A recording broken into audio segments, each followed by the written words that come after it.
Mirasee.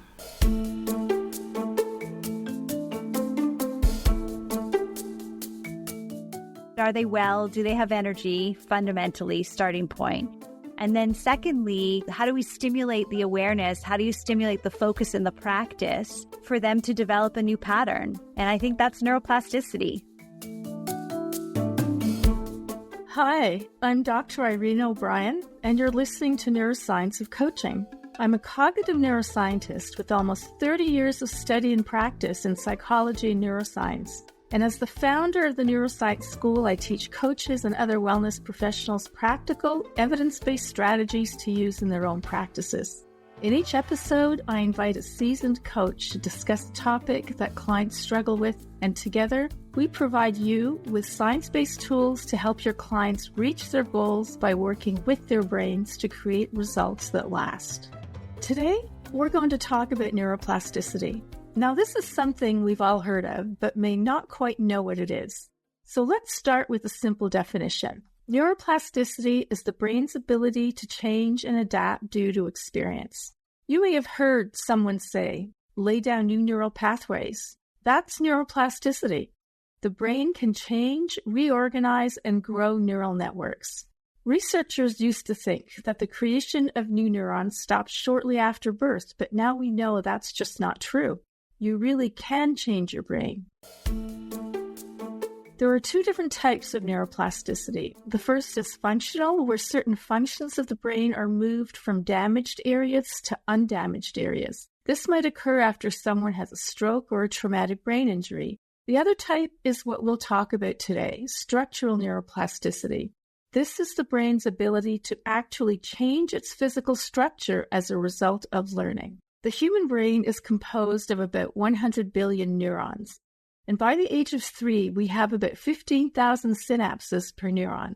Synapses are the small gaps between neurons where nerve impulses are relayed. When we're very young, we have a proverbial blank slate where we have the potential to do or be nearly anything. As we grow up, we gain new experiences, strengthening some connections between neurons and eliminating others. Neurons that are rarely or never used eventually die. By developing new connections and pruning away weak ones, the brain can adapt to the changing environment. Neurons that are used frequently develop stronger connections. This is the science behind common phrases such as use it or lose it, or what you focus on grows. We adults have half the number of synapses we had as a toddler, but that doesn't necessarily mean we've lost anything. We've just become more of who we are, and the brain never stops changing in response to learning. I think this is very exciting for coaches and helping professionals as we're in the business of changing brains. All behavior change is brain change. So how can we help our brain to adapt and change? Number 1, enrich your environment. Create opportunities for focused attention, novelty, and challenge. But keep a few things in mind. We learned a lot from a research study of London taxi drivers who passed the very rigorous 3 to 4 year training program of London's 25,000 streets. Those who passed ended up increasing their gray matter volume in their hippocampus. The hippocampus acts as a storage site for spatial information. So what did we learn from this study? Well, to change your brain, there needs to be a goal. For taxi drivers, it was passing the test. But having a goal is not enough. You must put effort into the learning. If it's easy, your brain has already been wired for that. You also need repetition over a period of time. You've surely seen this. Successful coaching outcomes require consistent action through practice over time. This could be through performance-enhancing techniques, belief change, and other cognitive change strategies. Finally, if you don't use it, you can lose it. The brain changes may be reversed if you stop using your newly acquired skills. Other factors that help the brain's plasticity include getting enough sleep, exercising regularly, travel, reading fiction, learning a new language, practicing mindfulness, play, and so on. In short, engage in a variety of activities.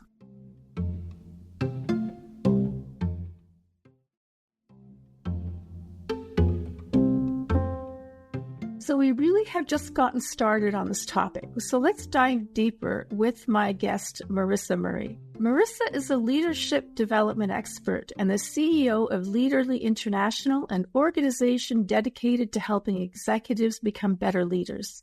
She is a professional certified coach with the International Coach Federation and has numerous certifications, including one from the Neuroscience School.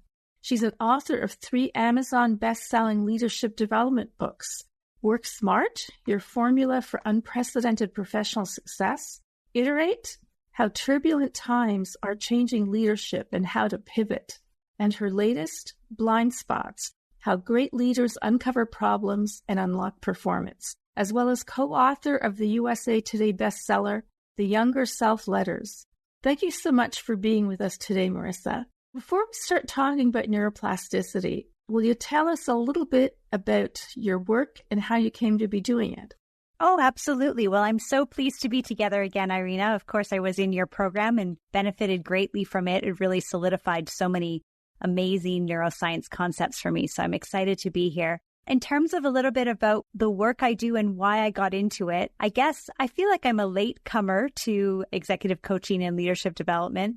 I started my career as an engineer and doing all kinds of technical roles, did my MBA and joined Accenture and did management consulting, lots of business transformations, and also was a vice president at Bell Canada in an operations leadership role. I always think about the beginning of my career was very much about technical mastery.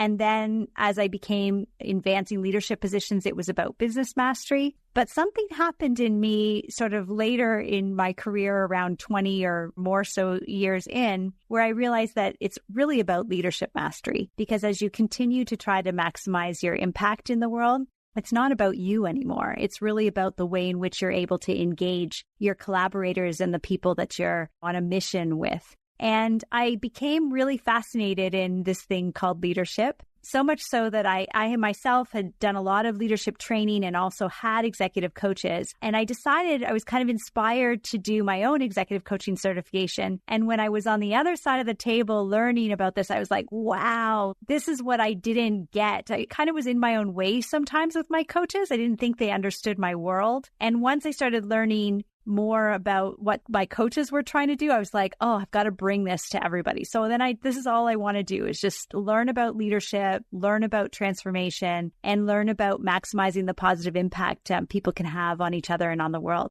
So you also have a great interest in neuroscience yourself. So tell us about that. Well, I guess because I sort of have a technical brain, I will call it. I went into engineering because I loved chemistry and I loved math and I love figuring things out and I love understanding the nuts and bolts behind how things work. And one of my favorite channels when I was a kid was How Things Work. It was just small cartoons about how your stapler works and how your toaster works. It's always been important for me to understand why things work and how they work, for me to be able to engage with it, engage with the world. And I think the brain is something that for a long time, I think people didn't even question how it worked or think about how it worked. And yet it's our biggest tool in terms of driving results and outcomes. Our whole experience of living is impacted by the brain. And so my interest in neuroscience stems from that. Just like we all have this tool and we don't really know how to operate it and we don't really know how it works. And I find that when we start to understand those things, it just makes it so much easier to develop strategies to navigate the ups and downs of life. So it was a natural progression for you then, right? To start learning about how the brain works, right? Because you like to learn about how things work and the brain is the ultimate, really. Absolutely. I feel like figuring out how the brain works is the ultimate how does it work inquiry. And I think us as humans, we're new on that path. Neuroscience is exploding and continues to bring all kinds of new surprising. That's what I love about your work, Irina, is that you're constantly looking for what's new and what are the new studies and how do we keep learning and applying, because this is, we've only just begun this journey of understanding. Exactly. And I can identify with your progression too. I used to be a tax accountant. And so tax accounting is all about digging into the law to finding and interpreting it to determine what it really means. And so I'm doing the same thing now with neuroscience. I just keep digging to get to the nugget. Mm-hmm. Yeah. So I like to match my guests with topics that especially matter to them. So why did you want to talk about neuroplasticity in particular? Well, I mean, you said it in your intro, all change is brain change. Behavioral change is brain change. Coaching change is brain change. And I see that. And neuroplasticity, the outcomes I'm able to drive with my clients is dependent on me stimulating their neuroplasticity. And I've seen that happen brilliantly with many clients and more slowly with others. So I'm always really interested in figuring out what's the most optimal way to stimulate that natural capability we all have to shift and to learn and to adjust when things aren't working for us anymore. So when you're working with clients, are you actively thinking about how to apply neuroplastic change? Yes, actually. Because I'm so fascinated by it. When I'm working with clients, I'm listening to their struggles, I'm listening to their challenges, I'm listening to their reference points, and I'm thinking about some of the things you just mentioned, like, are they rested? Are they well? Do they have energy? Fundamentally, starting point. And then secondly, how do we stimulate the awareness? How do you stimulate the focus and the practice for them to develop a new pattern? And I think that's neuroplasticity. Yeah. So do you have any particular tools that you use with your clients? Yeah. So I think reflective inquiry is what coaching is all about, just helping clients really see the patterns, really build that awareness. So I think as a tool, a lot of coaching conversations have embedded in them enhancing the awareness.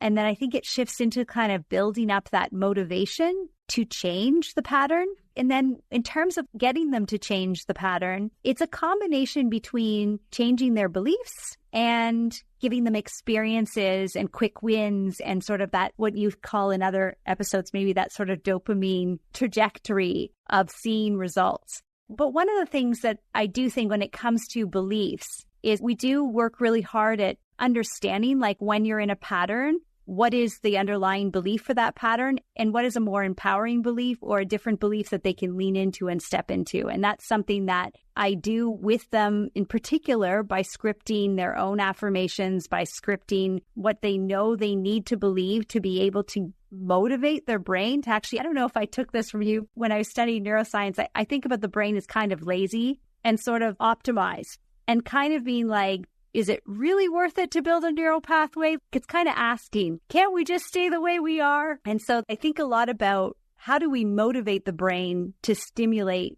this change? So what I'm hearing from you is that you're really applying those 3 rules of a neuroplastic change, that you're developing a goal. Let's say it's belief change. There has to be effort in it, and then there has to be practice over time.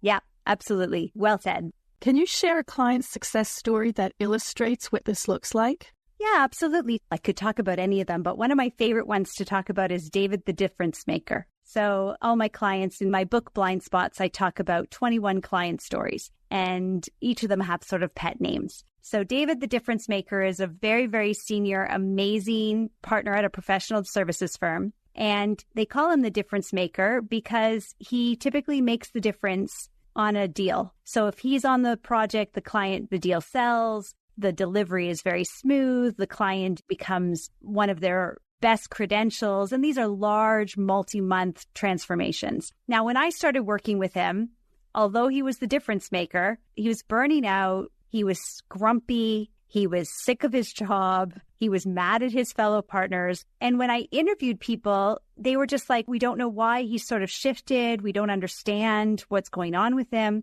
And what happened with him is he was running a pattern where they had grown very, very large. And he had this idea that he had to do it all himself. And so on the one hand, it was true. He was the difference maker. But on the other hand, his brain had kind of generalized that to, I'm the only one that can do this. And what we started to work on is we were like, how can you actually not be the single difference maker, but how can you be the creator of difference makers? In other words, how can you engage your team more? How can you elevate your team more? How can you coach and mentor and create? So in this case, he had to sort of change his perception. He had a tendency, for instance, to jump in a sales call and do most of the talking. And he had to proactively change that into positioning his team to do the talking, coaching his team after. The behavior change was phenomenal in terms of what he needed to be aware of and how he needed to basically become a creator of difference makers rather than being the difference maker. So that journey took we worked together for about 18 months. And what happened is over time, his people elevated. He was able to scale the business. He started loving his job. But basically, he had to transform almost every single way he executed a meeting, being much more focused on elevating others versus on doing the work himself.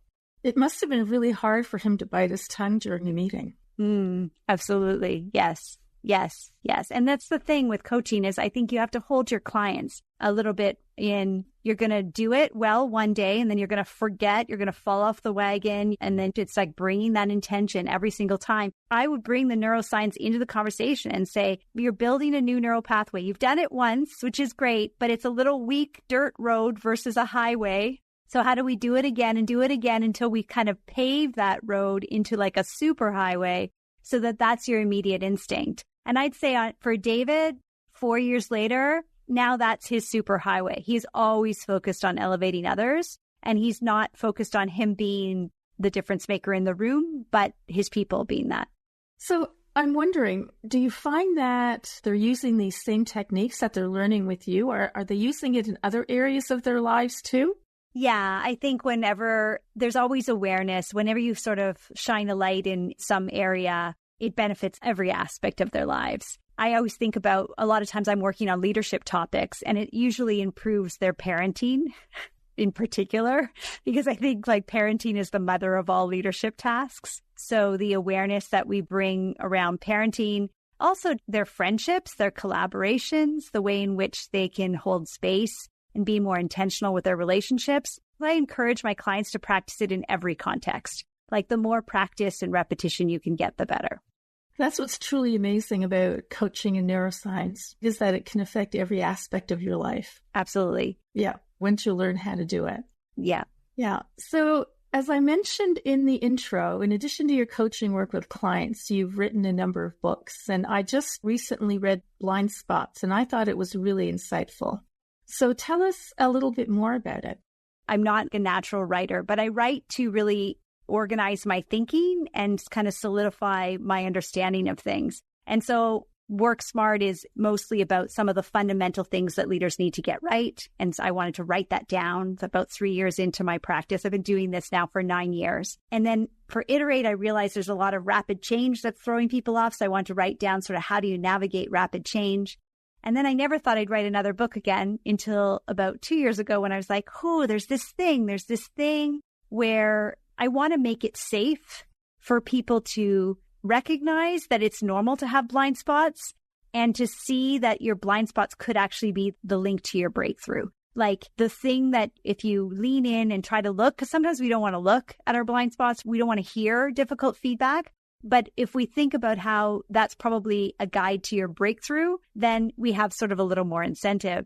And so with blind spots, it's my attempt of sort of organizing the types of blind spots I see most frequently with my clients and what transformation is possible for them. So there are 7 key areas that I outline in the book. I can outline them if you want, Arena, or go somewhere different. Sure. Why don't you outline them? That would be good. Yeah. Yeah. So the first one is called false assumptions. And of course, that sounds really straightforward to everybody. False assumptions are quite normal, but false assumptions running in the subconscious can really get in our way in terms of the collaboration. So I'll just give you a little example. Allison, the advocate, one of the characters in the book, and she was very well respected on an accelerated career path, but she had this habit of picking battles all the time. On the one hand, she was advocating for good things, but she was always making people feel really bad by bringing up things that other people were doing poorly. And that was a real blind spot for her. And it was diminishing the relationships and sponsorship around her. And so that, again, was going to be habit change of how do you not do that in public? How do you ask if people want feedback? How do you decide what's worth it? So that's an example of a false assumption. Her false assumption was, I need to call out every single thing that happens. And that was damaging her career. The second one's unhealthy detachment. Unhealthy detachment is when there's something really important that you're ignoring, and it's important to other people, and it's really bad that you're ignoring it. So One example might be Gary the Guardian. He was a really great leader, very protective, very supportive of his people, but his people wanted more challenge, more visibility, more exposure to upper leadership. And he kept sort of telling them like, oh no, you want to be kind of safe. It's too stressful. And so as a result, he was ignoring that. And he had kind of an unhealthy detachment to the desires of his people, which was getting in his way. And so that's another example of a blind spot. The third one is differing views of success. That's when you are headed for something that maybe not everybody else wants. And you talked about the importance of goals. If you have a goal in your mind as a leader and you're singularly focused on it, and it's very different than maybe what an important colleague or a boss or et cetera needs, then it can be really problematic. The balance of them are outdated core beliefs. That's where we're trying to find a belief that's driving certain behaviors. Like Xavier, the extra miler, was somebody who just had incredible work ethic, always thought he had to go not a mile more, but like 5,000 miles more. And he was working so hard, he was literally damaging his health. And his company sent him to coaching because they were afraid he was going to have a heart attack. And they really wanted him to be safe. So he had this outdated core belief that I have to work harder than everybody else. And that might work when you're quite young, but it certainly gets a lot more difficult when you're more senior and older. And then there's unconscious habits. Those are things that we do that annoy people that we don't even realize we're doing. Triggers from past pain can be things where, actually, I believe you spoke about the predictive brain. I think triggers from past pain is a little bit of that. The brain is predicting that something from the past is happening again. And so it's causing you to behave in a certain way. And again, we have to sort of be like, it's a new environment, it's a new situation, and teach the brain to not just predict poorly. And then finally, mismatched mindset. And that's about over your career as a leader. There's sort of an arc of you leading yourself, leading others, and leading change or leading the enterprise. And a lot of times there are different mindsets for each of those levels. And sometimes we get stuck in one. So an example would be we're very focused on being the best, which is a leader self kind of thing. I want to be the best. And it's good. It makes you want to learn and grow. But then when you're starting to lead others, it's not about you being the best anymore. It's about you creating the best out of your team. And if you're in that mindset, if you're stuck, if your neural pathway is so solid on you being the best, then you will sacrifice what that role needs of you in terms of leading others and getting them to be the best. So those are some examples. Thank you. So I like how you illustrated all the blind spots with stories. Stories make it fun to read. And stories activate the default mode network. One of the things that the default mode network is important for is self-reflection. And actually, change happens in the default mode network. So thank you for that. Yeah, that's fascinating. I didn't know that. Well, because that's where we do all the self-reflection. And that's a precursor to change. Yeah, no, for sure. I mean, I find that reflective inquiry, obviously through coaching, is reflection. But stories, I feel like the mind noodles on them for longer. There's more intrigue, there's more curiosity, there's more of a lasting piece. So definitely collecting our stories as coaches, collecting our stories of transformations we've seen, and also just metaphors. Those are often very, very powerful ways to activate and accelerate the change in our clients. People will be able to see themselves in one or more of the stories. Yeah. Yeah. What I love about, and it's new for me, and it's always hard to shift a pattern because I'm sort of a natural teacher and I want to kind of teach the methodology versus telling the stories. But with this book, I really challenged myself to do the teaching through story. And I think what's amazing about it too, when you tell a story, is that people take the learning that's very customized to what they need out of a story, as opposed to us guessing what is most important about that story. I thought you did a great job. Thank you so much. I appreciate that. Okay, so finally, is there anything else you'd like to say to our listeners? Well, I'm excited about this listener group because I think we're all passionate and focused on helping people evolve into their next greatest version of themselves. And I think investing in programs like yours, and also just continuing to be curious about the brain and how it works and how we can use this beautiful tool, is such an important piece of being a good coach.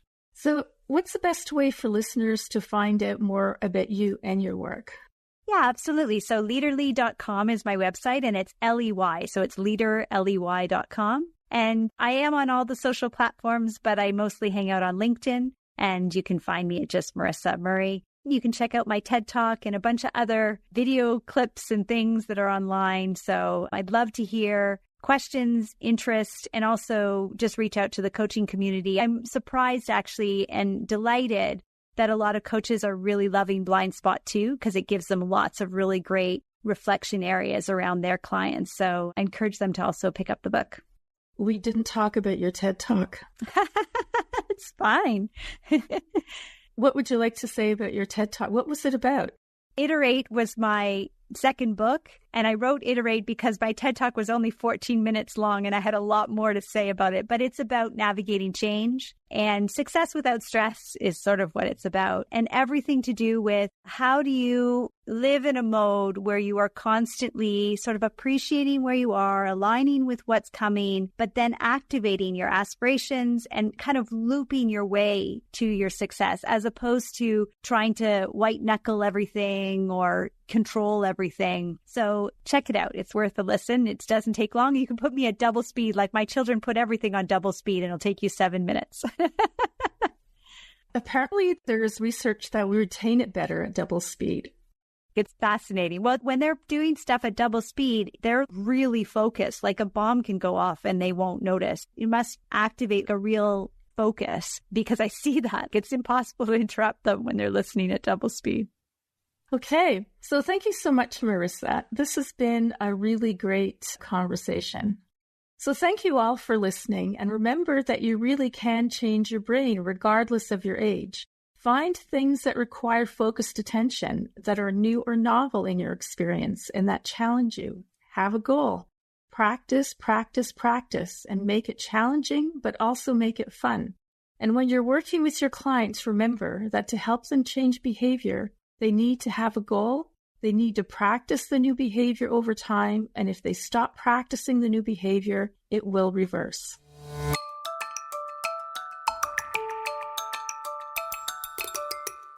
I'm Dr. Irina O'Brien, and you've been listening to Neuroscience of Coaching. You can find out more about me at neuroscienceschool.com. The Neuroscience of Coaching is a part of the Mirasee FM podcast network, which also includes such shows as Just Between Coaches and To Lead is Human. This episode is produced by Cynthia Lamb.